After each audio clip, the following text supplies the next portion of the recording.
Pourquoi travailler sur soi quand on veut manifester l'amour?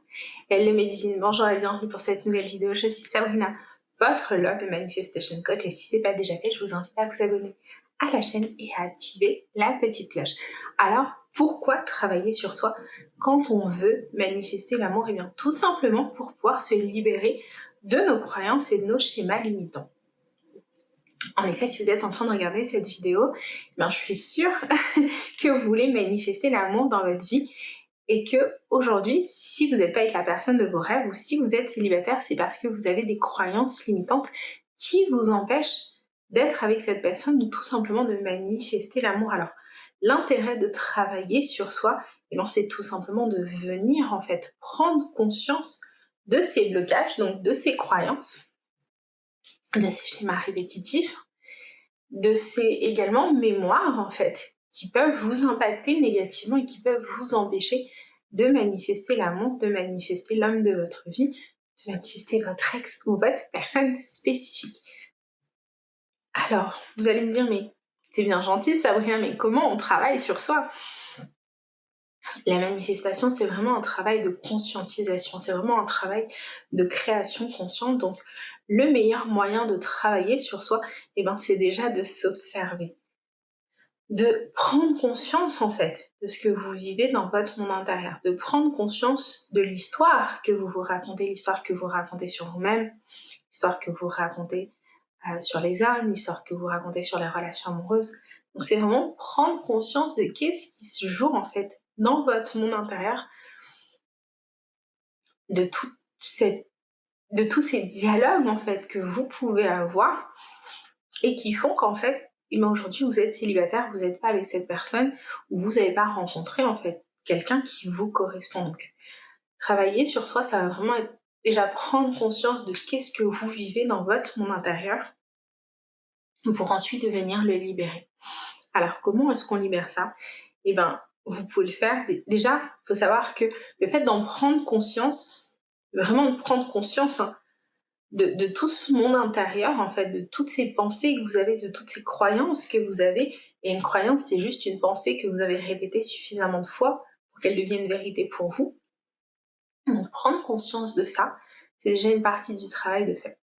Et derrière, ce qu'on veut, ça va être soit de réfuter, en fait, toutes ces croyances limitantes, prendre conscience que non, vous n'êtes pas maudite, vous n'êtes pas destinée à rester toute seule. Vous n'avez pas un truc qui est incurable et qui fait que non, vous n'allez pas trouver l'amour et que vous allez finir vieille fille avec 3 chats. On veut prendre conscience aussi que les hommes ne sont pas tous les mêmes, je ne sais pas si la croyance que vous avez, je ne sais pas en fait. Mais voilà, on veut réfuter en fait ces croyances limitantes. Parmi les miennes, il y avait que je pouvais pas refaire ma vie parce que j'étais maman, que celle-là elle est sympa, que j'étais pas assez belle en fait pour qu'on puisse m'aimer, que je pouvais, et ça c'est une grosse croyance limitante que j'avais, je vous la partage parce que je pense qu'elle peut être impactante. Comme j'ai grandi dans un climat culturel avec une famille qui m'a inculqué beaucoup de croyances limitantes sur ça. Une des croyances, c'était que je pouvais me marier qu'avec un Kabyle comme moi. Donc j'avais la croyance que je n'avais le droit de faire ma vie qu'avec un Kabyle. Que tout le reste, c'était pas possible. Donc, vous voyez, c'est des choses qui peuvent sembler anodines, c'est des choses qu'on a entendues enfant des fois. C'est pas mal de choses où en fait on n'y prête pas attention, mais qui ont un véritable impact en fait sur nous. Donc on veut se libérer de ces croyances limitantes. Vous avez le droit d'être en couple avec qui vous voulez. Vous êtes toujours, mais je dis bien toujours, assez bien pour n'importe qui en fait. Vous pouvez avoir la personne que vous désirez. Vous êtes assez bien. Vous êtes digne, vous êtes légitime et vous êtes à la hauteur en toutes circonstances. Parce que c'est vous la conscience dans votre réalité. En fait, on veut venir prendre conscience de toutes ces croyances limitantes pour les réfuter. Un autre moyen de faire, également, c'est de réécrire son histoire, et c'est ce que je propose très souvent dans mes programmes. Pour ceux qui les ont, ça va vraiment être de prendre conscience de ces croyances limitantes, de de choisir en fait des croyances qui vont être impactantes dans le bon sens et de réécrire l'histoire. Et ça, c'est pour moi un des meilleurs moyens de pouvoir en fait reprogrammer son subconscient, de pouvoir changer l'histoire qu'on se raconte. Mais au quotidien, ça va vraiment être de prendre conscience de son dialogue intérieur et d'arrêter de s'identifier à ça. D'arrêter de s'identifier à cette petite voix qui dit « je suis pas à la hauteur, je suis pas assez bien, je suis X, Y, Z, les hommes sont X, Y, Z, l'amour c'est X, Y, Z. » L'amour, les hommes, vous, c'est ce que vous décidez. On est sur une chaîne de manifestation. On est sur une chaîne où vous avez du pouvoir. On est sur une chaîne où tout se passe à l'intérieur de vous. On fait rien dans la 3D. La seule chose qu'on fait dans la 3D, c'est du scripting et de la manifestation. C'est prendre soin de soi. On ne fait jamais rien par rapport aux autres. Toujours par rapport à nous. Parce que c'est nous qui avons le pouvoir. Donc le fait de travailler sur soi, c'est vraiment revenir et reprendre ce pouvoir. Décider consciemment qui vous êtes et quelle est votre histoire.